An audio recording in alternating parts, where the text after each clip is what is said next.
Matagal na nga pala namin pinaplano na mapanood ng Rewind pero napakahirap talaga mag-book sa SM Cinema apps para makabili ng ticket.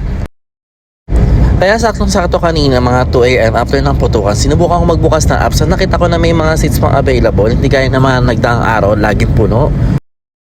Mas pinili namin dito sa may SM Pulilan kasi nga daw bago at maganda ang cinema, di gaya ng ibang mall na medyo luma na. At dahil nga nag-book ako online, ipapakita mo lang yung email at yung QR code na binili mong ticket. At yun, bibigyan ka na ng ticket. Usually ngayon talagang sa apps na talaga bumibili mga tao kasi pag pumila ka, wala ka na mabibiling ticket.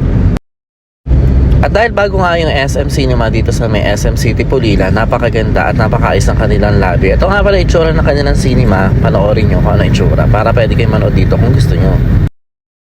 Maliit lang ang cinema na to pero napakaganda ng seats at malinaw at maganda ang viewing experience habang nandito kayo.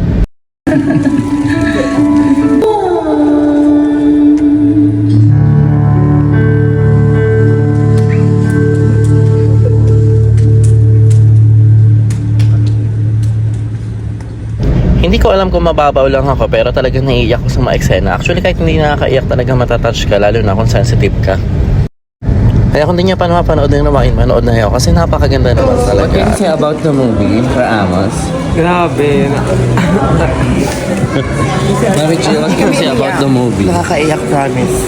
CJ, Hindi ba halata? what part touches you? Ako yun sa akin, yung sa father side. Alam mo naman. Hanggang ngayon, ano ko. Ayan, na-touch kami sa ano. Sa yung movie. Hindi naman yung mata namin. Grabe. Congratulations. Kahit wala kayong award. Congratulations. The best recognition. Award-winning pa rin para sa puso namin. Wala kayong pakialam kung ginaya lang or inspired sa story na yun. Pero the best. Ang ganda man. Rewind. After nga mag-movie ay pumunta lang kami sa Starbucks dahil naka-receive nga pala kami ng gift certificate mula kay Mama Alma at sa Man Events Planner na binigay sa amin ng Christmas. Thank you very much at ngayon ay magka-coffee-coffee na kami. At hanggang dito na lang. Bye-bye!